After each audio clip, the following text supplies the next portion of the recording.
આપણું રાયતા મરચાંનું અથાણું એકદમ સરસ એવું બની અને તૈયાર છે.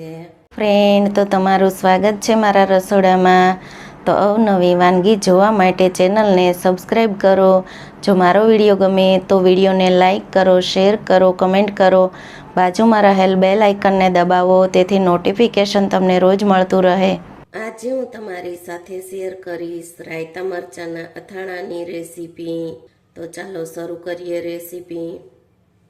રાયતા મરચાંનું અથાણું બનાવવા માટે મેં 250 ગ્રામ લાલ મરચાં લીધેલા છે.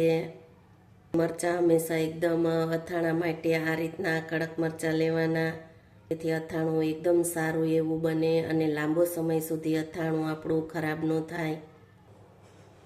તો આપણે પહેલાં આ રીતે ડીટીયાનો ભાગ ઉપરથી કટિંગ કરી લેશું. ત્યાર પછી આપણે આ રીતે 2 ભાગમાં મરચાંનું કટિંગ કરશું. તો બધા જ મરચાંનું આપણે આ રીતે એક મરચાંના 4 ટુકડા કરી અને આ રીતે પહેલાં બધા જ મરચાંનું કટિંગ કરી લેશું. તો આપણે બધા જ મરચાંનું આ રીતનું કટિંગ કરી લીધું છે. તો મરચાંમાંથી આપણે બી જરાય નથી કાઢવાના. જો આપણે મરચાંમાંથી બીને કાઢી લેશું તો મરચાં એકદમ સાવ પોચા પડી જશે. તેમાં આપણે અડધી ચમચી જેટલું મીઠું ઉમેરશું, અડધી ચમચી જેટલો હળદર પાવડર ઉમેરશું અને 1 ચમચી જેટલો આપણે લીંબુનો રસ ઉમેરશું. તેથી આ મરચાંની તીખાશ છે તે ઓછી થઈ જાય, તેના માટે આપણે લીંબુના રસનો ઉપયોગ કરશું.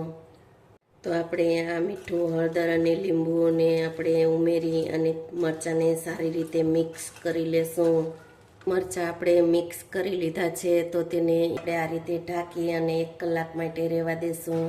મરચાંના બોળા માટે આપણે અડધી વાટકી રાઈના કુરિયા, 1 ચમચી મેથીના કુરિયા, 1 ચમચી વરિયાળી લીધેલી છે.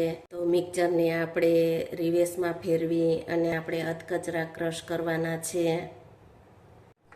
તો કુરિયાને ક્રશ કરવા માટે આપણે મિક્સર બાઉલ લીધેલું છે, તો તેમાં આપણે તેને એડ કરી દેશું. તો આપણે આ બધી જ વસ્તુને આમાં મિક્સ કરી દેશું. તમે જુઓ છો કે આપણે રાઈના અને મેથીના કુરિયાને વરિયાળી ત્રણેય વસ્તુને મિક્સ કરી અને આ રીતે આપણે અધકચરા ક્રશ કરી લીધા છે. બાઉલમાં તેને આપણે કાઢી લેશું. કલાક જેવું થઈ ગયું છે. આપણા મરચાં છે તે એકદમ સારી રીતે હળદર મીઠામાં કોટ થઈ ગયા છે. આપણે મરચાંમાંથી પાણી કાઢી અને તેને કોરા કરી લેશું. તો આપણે આ રીતે તેમાંથી પાણી કાઢી અને કોરા કરી લેશું.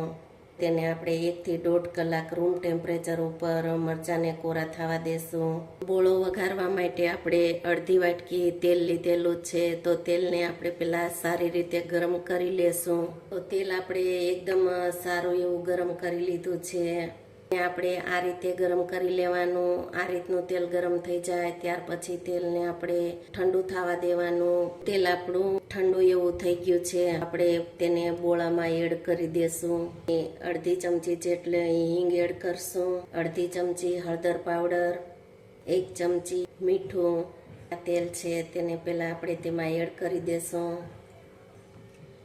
તો આપણે બોળાને પહેલાં સારી રીતે મિક્સ કરી લેશું.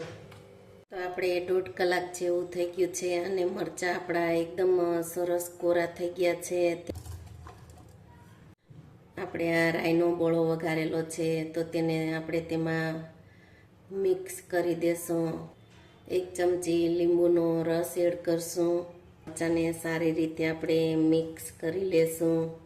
તો આપણા રાયતા મરચાંનું અથાણું બની અને તૈયાર છે. તમે જુઓ છો કે આપણું રાયતા મરચાંનું અથાણું એકદમ સરસ એવું બની અને તૈયાર છે. રાયતા મરચાંના અથાણાને આપણે કાચની બોટલમાં સ્ટોરેજ કરશું. જો તમને આ રાયતા મરચાંના અથાણાની રેસીપી ગમે તો વિડીયોને લાઈક, શેર, સબસ્ક્રાઈબ કરજો અને બાજુમાં રહેલ બેલ આઇકન દબાવવાનું ભૂલતા નહીં, તેથી તમને નોટિફિકેશન રોજ મળતું રહે.